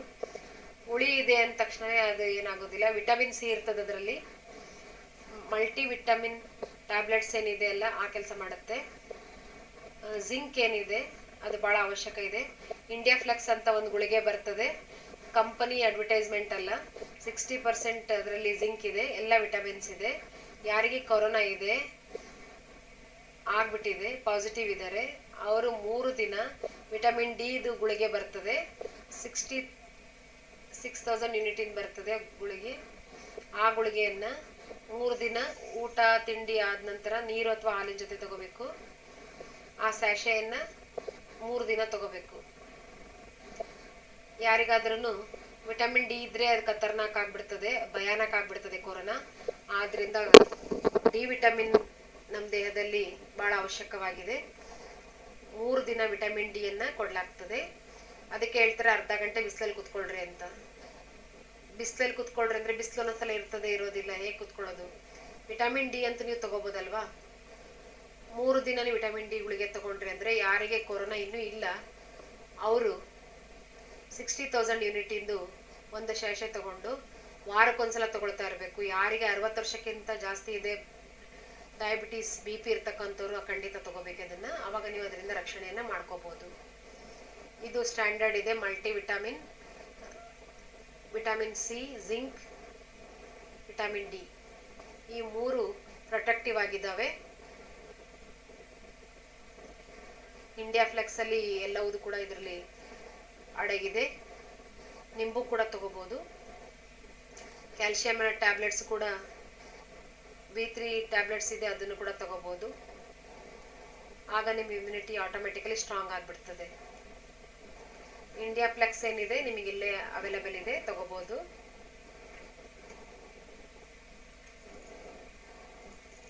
ಅದ್ರದ್ದು ಏನಾದರೂ ಪೊಟೆನ್ಸಿ ಇದೆನಾ?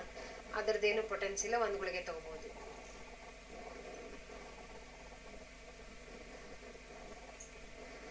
ಯಾವುದಾದ್ರೂ ಪ್ರಶ್ನೆ ಕೇಳೋದಿದೆಯೇ? ನಿಮಗೆ ಈ ಒಂದು ಇನ್ಫಾರ್ಮೇಶನ್ ಯೂಸ್ಫುಲ್ ಆಯ್ತಾ? ಇದರಿಂದ ನಿಮಗೆ ಲಾಭ ಸಿಗ್ತಾ ಅಥವಾ ಇಲ್ವಾ? ಲೇಟೆಸ್ಟ್ ಗೈಡ್ಲೈನ್ಸ್ ಇದೆ, ಇನ್ಫಾರ್ಮೇಶನ್ ಇದೆ. ಇನ್ನು 3-4 ದಿನದ ನಂತರ ಮತ್ತೆ ವಿವರಣವಾಗಿ ನಿಮಗೆ ತಿಳಿಸ್ತೇನೆ. ನಿಮ್ದು ಏನಾದರೂ ಪ್ರಾಬ್ಲಮ್ ಇದ್ರೆ ವಾಟ್ಸಪ್ಪಲ್ಲಿ ನೀವು ಮೆನ್ಷನ್ ಮಾಡ್ಬೋದು. ಡಾಕ್ಟರ್ ಮೇಘ್ನಾ ಬೇನ್ ಮೂಲಕ ನಿಮಗೆ ಅದಕ್ಕೆ ಆನ್ಸರ್ ಸಿಗ್ತದೆ. ಲಾಸ್ಟ್ ಕ್ವಶನ್ ಯಶವರ್ಧನ್ ಅವರು ಕೇಳ್ತಾ ಇದ್ದಾರೆ.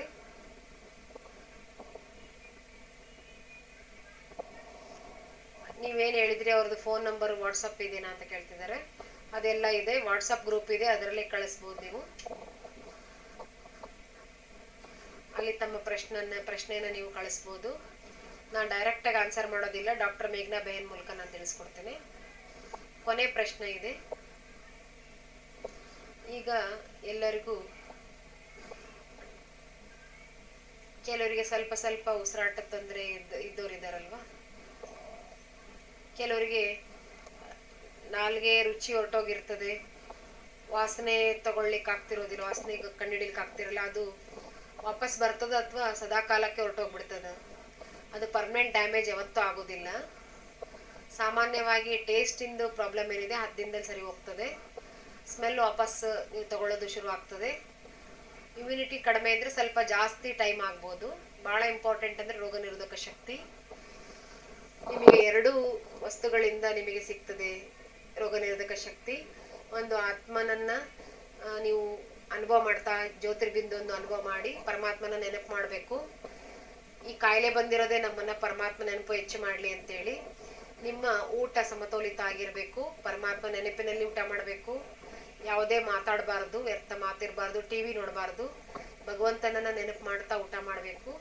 ಸದಾ ಪರಮಾತ್ಮನ ಸ್ಮರಣೆಯಲ್ಲಿ ಇರಬೇಕು. ಆಗ ನೀವು ಈ ರೋಗದಿಂದ ತಮ್ಮನ್ನ ರಕ್ಷಣೆ ಮಾಡ್ಕೋಬಹುದು. ಓಂ ಶಾಂತಿ.